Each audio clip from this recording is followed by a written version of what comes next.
Allons enfants de la patrie, le jour de gloire est arrivé, etc. Today we're going to be talking about ink by Herbin. Herbin's the oldest manufacturer of ink in the world, according to them, and I have no reason to doubt them. They have launched that super nice 1670 Rouge et Matite, the red ink, and they've also launched this blue. Not recently, it's been out for a while, but I didn't get it, and now I have gotten it. You get this box, which for an ink I think is actually a surprisingly nice box. It has an interesting texture, feels almost a bit like textile or something. It's interesting. It has this fairly fascinating, this is blue, right? It's ocean blue. Has some pretty nice stuff going on there, with mermaids and things. And it has a little bit of a description on there. That's nothing too fancy, but I think it's a pretty nice box. Then we get the 1670 little leaflet. Herbin was established in 1617 in Paris, nearby the towers of Notre Dame. Ink production started during the First French Empire. The inks were used by Napoleon Bonaparte and then by his son, the King of Rome. Oh yeah. So apparently that's pretty nice, and nice to have their history. And then we have the actual ink, which is, I think, a pretty cool bottle. It looks fancy. It is fancy.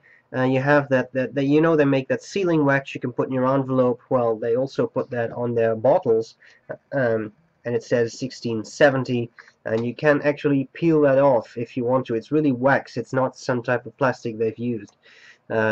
And then you have this interesting, the cap, or the lid of the bottle.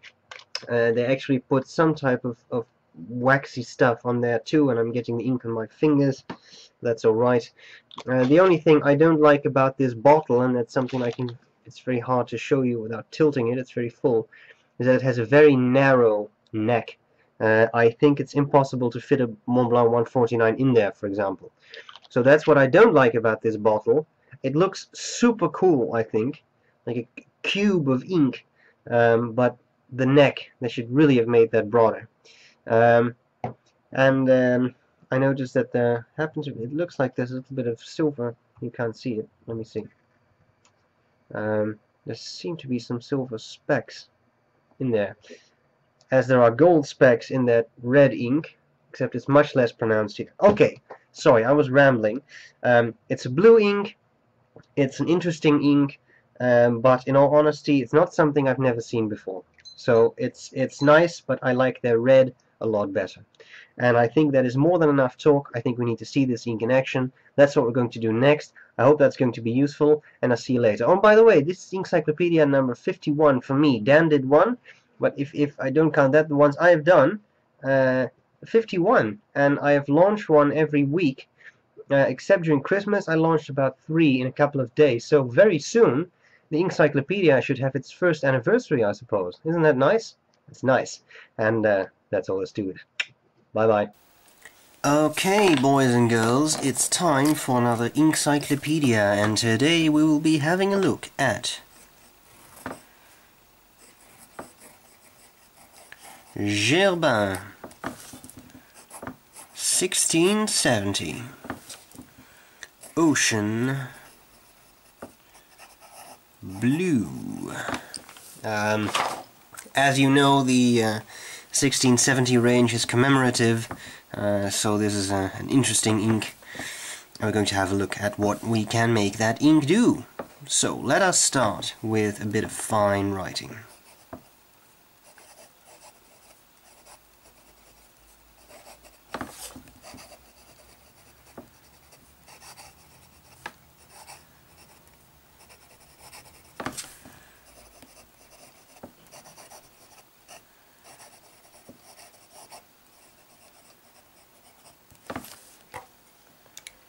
And then a bit of medium writing.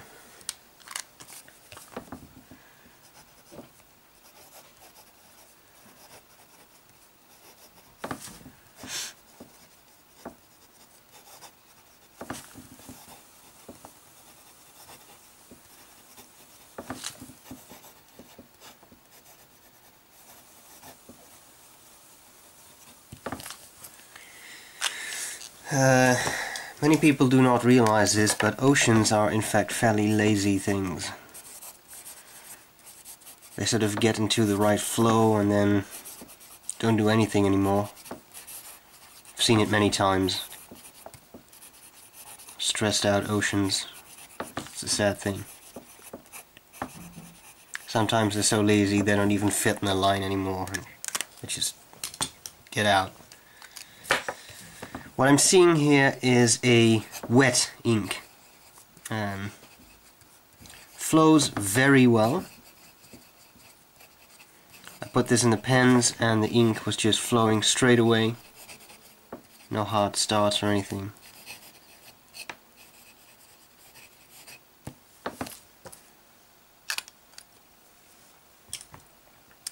And then I want to see some flecks, which is going to be a good test of flow.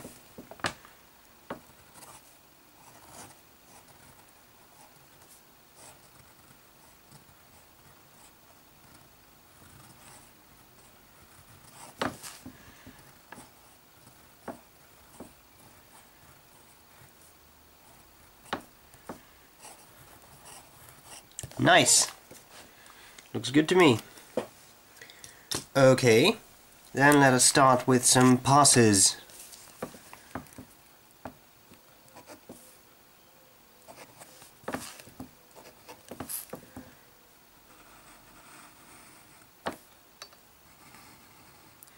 It took me a while to realize this, but obviously I'm saving a lot of space when I go horizontal there. Yes. Okay, while we're at it, we may as well do some fat writing. How about we go for the H for Herbin.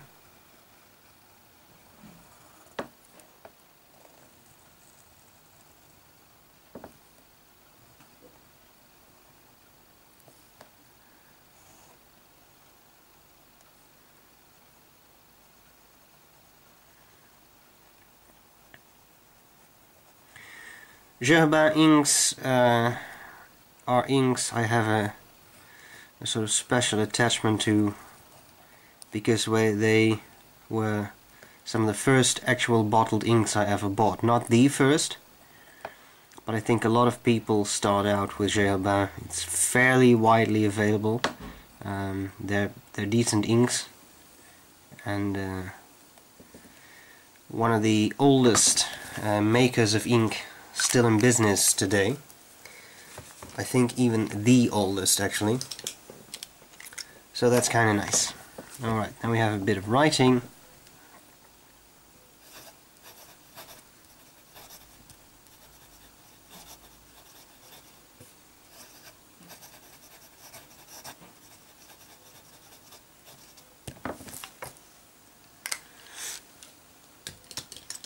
And let's check how this is doing. It's dry. Okay.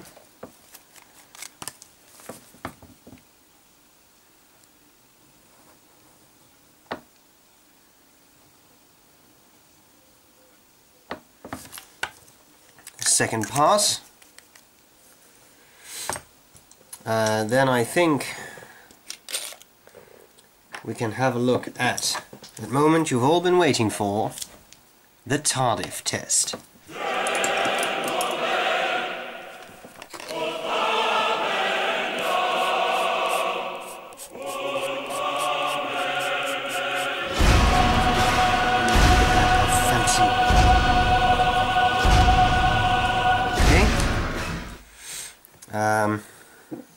Now, it's going to be a little bit difficult to do a brown benchmark here because I cannot get my finger in. My finger is too large for the hole. Maybe I can... Okay. Well, that seems to work. Ladies and gentlemen, the brown benchmark. It ain't too spectacular, but it is what it is. Okay, and I think this is definitely, yes, that is dry. That means we can start with the bastard brush.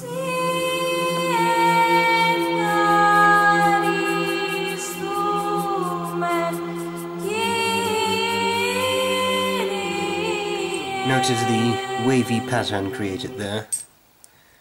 'Tis ocean after all. Alright, so what can we conclude up to this point? I think this is still a bit... yes, it's still not dry. Well, it's a dark blue. I wouldn't call this as spectacular as the 1670 Rouge et Matite, which is their red ink, which has a very nice gold sheen. It's a very deep red, and this is a...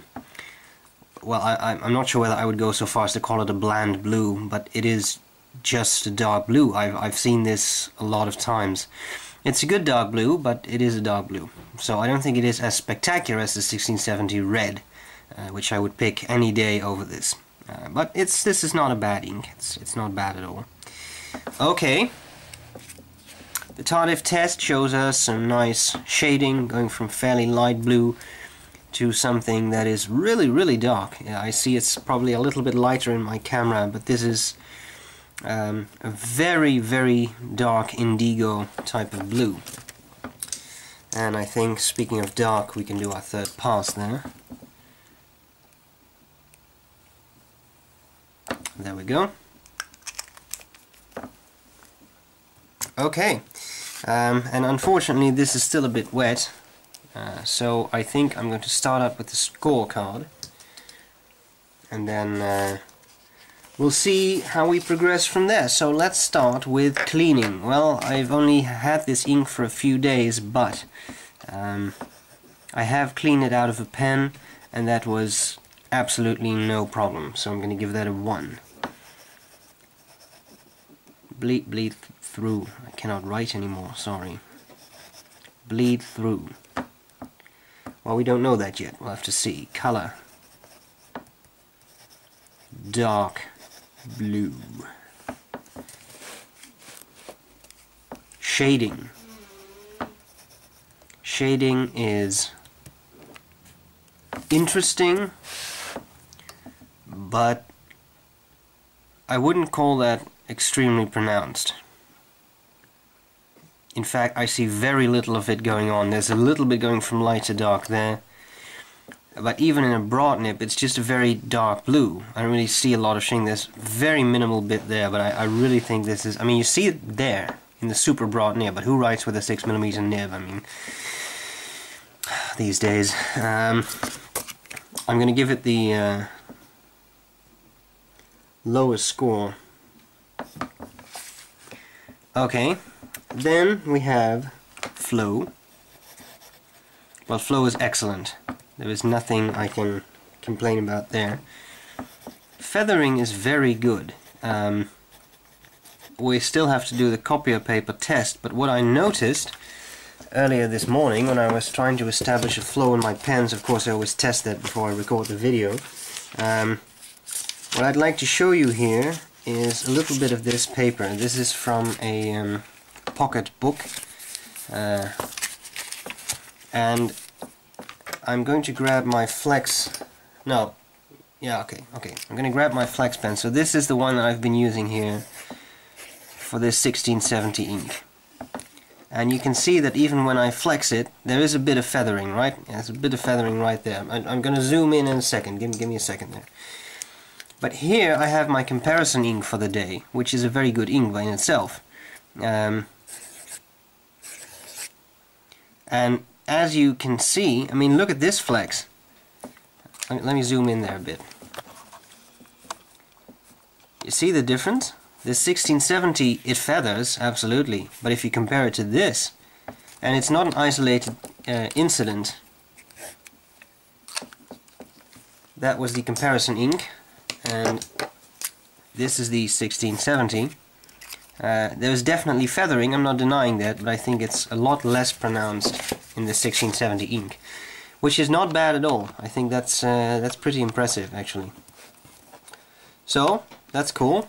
I would say that feathering is going to be a high score, but we have to wait until we've seen the copier paper. Then we have the drying time. Well, the drying time is okay. If you do something excessive like this, then it's going to take a while before it's dry. But it looks like it's pretty fast drying. And then we have waterproofness. Sorry. And that is something we have to test. Now we have already had this, and this is not entirely dry, so I'm just going to grab a sheet of blotting paper here and dry that up, because we need that to be dry. Okay, and then it's time for the Eyedropper of Death.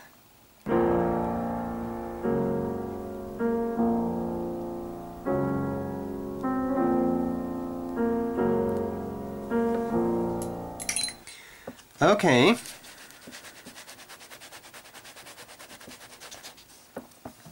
Well, that is definitely doing something.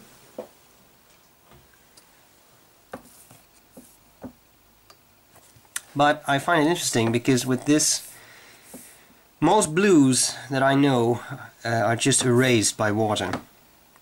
And I'm not saying this is entirely waterproof, but you can still read every letter that's in there, and I use quite a bit of water.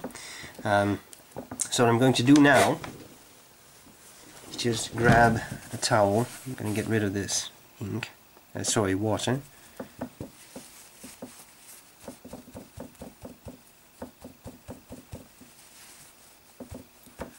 There we go.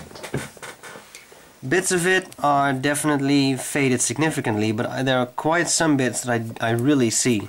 So it's not perfect, but it's definitely pretty good. I'm going to give it a middle score for that. And then we need to move on to copier paper. Here we go. Let us start with a bit of fine writing.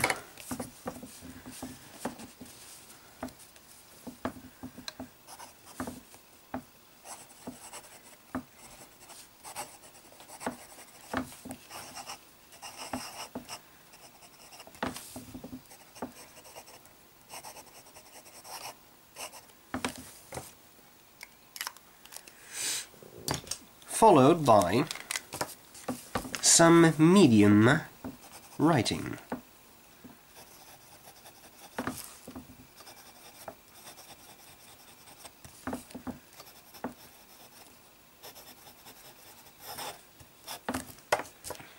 Followed by some really wet, broad writing.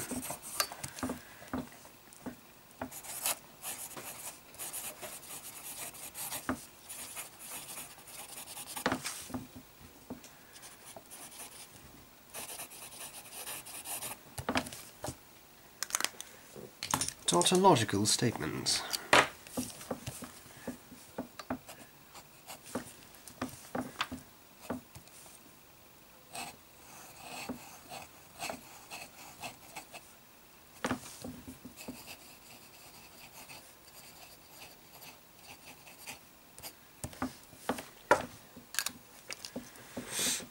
And then some flex writing.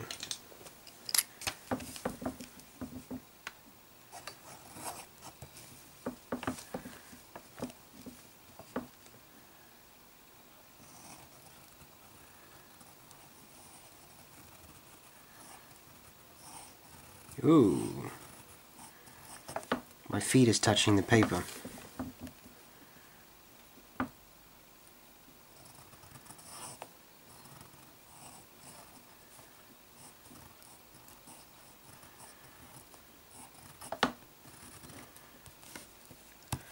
Alright, so this was not feathering, that was just a blob of ink that fell out because my feet was touching the paper. Then finally we just need a bit of a big letter.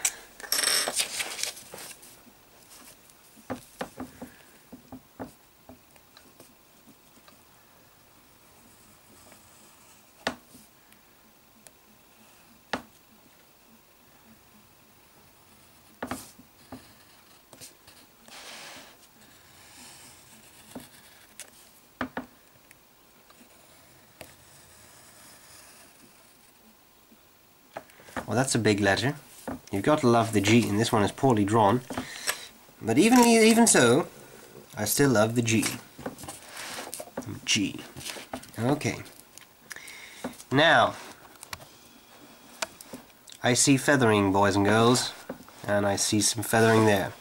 So it is not the perfectly unfeathering ink that I expected it to be. It's not entirely bad, but it's not entirely fantastic either. Bleed through is very pronounced. Bleed through in broad, italic, flex, fat writing. I can even see a few marks there in the medium writing. So bleed through score is not that fantastic. On the Rhodia paper, of course, it should be less pronounced, but even there, okay, these are 3 passes, that is really fat writing. Round benchmark. For normal writing, there's not a whole lot of bleed through. But the copier paper is fairly pronounced, so I think we can just say that bleed through is definitely not full marks. It's not terrible either, but I mean, if you even get it, well, the medium writing is not that pronounced. You really have to go to a very wet broad nib and copier paper to do it. I think 2 is about adequate. Feathering, yeah, let's give it a 2. I was hoping for a 1, but it's not. Okay, inkage, 1, 3, 6, 7, 9, 10, 12. There we go. Okay, now the last thing I would like to do is a comparison between this ink and yet another ink. So what we have here is Herbin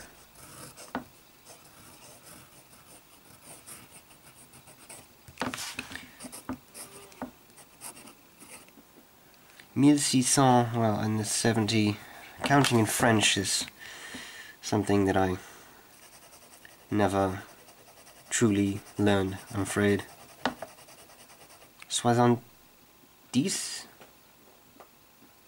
I just forgot. I'm sorry.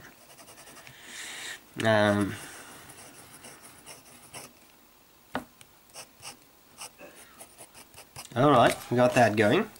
Now what we need is a comparison ink.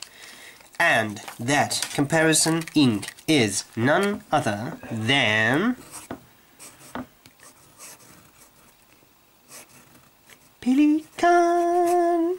Pelican. It's very easy to sing the Rocky tune in Pelican. Pelican. Königsblau. Königsblau. See? Really easy. Da-da. Boom. Is it a perfect comparison? No, but I think you'll see the... what I'm trying to say here is that every ink manufacturer has his blue, right? You got Waterman with Florida blue, Mont Blanc with royal blue, Pelican with royal blue, and now Herbin has this 1670 ink, which is supposed to be super fancy, and it's nice. I mean, I like it, but it's a dark blue, and I've seen this a lot of times. I don't think Pelican Königsblau is a worse ink or less interesting. So there you have it. You know what? That's all there's to it. I think this is all I can say. I hope you have found this useful, and I'll see you later.